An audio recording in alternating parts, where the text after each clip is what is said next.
Hvað eru 3m í þriðja margir? Hvað þetta? Heyrðu, m í þriðja eru rúmmetrar. Þannig í þriðja veldi það búið að margfalda lengd, sinnum breidd, sinnum hæð. Hvað tekur þetta mikið rými? 3 rúmmetrar eru þá, 1 rúmmetri er meter, sinnum meter, sinnum meter. Þetta eru þá 3 svoleiðis. En hvernig virkar þetta? Jú, þá þarf ég að muna býta hvernig var röðin á þessu öllu saman. Röðin er svona, kílómetrar, hektómetrar, dekametrar, metrar, desimetrar, sentimetrar, millimetrar. En hér er 1000 í hverju skrefi. Það er að segja, þegar ég hopp upp 1000, þá margfalda ég, eða ég færi mig 1 þrepp, þá þarf ég að margfalda með 1000 eða deila með 1000 eftir í hvor áttina ég er að fara.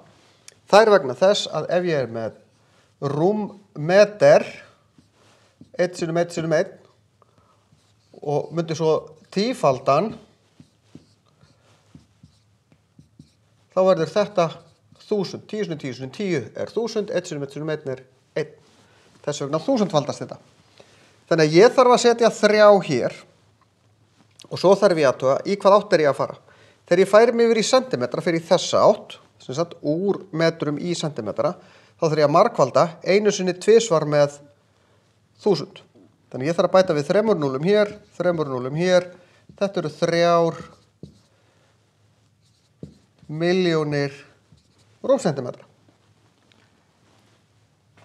Hvað er þetta margir rúm? Desimetra, þá þarf ég að deila með 1000. Þannig að þá verður þetta 0, og því ég deili með 1000, þá verður þetta 0,003 DAM í þriðja. Þannig að ef ég er að fara í þessa átt, þá margfalda ég með 1000 fyrir hvert þrep.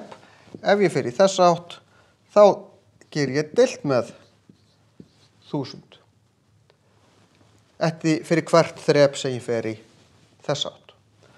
Þannig að svona breytum við rúmmetrum í eitthvað annað, eða hvaða einingu sem er í hvaða einingu aðra sem er.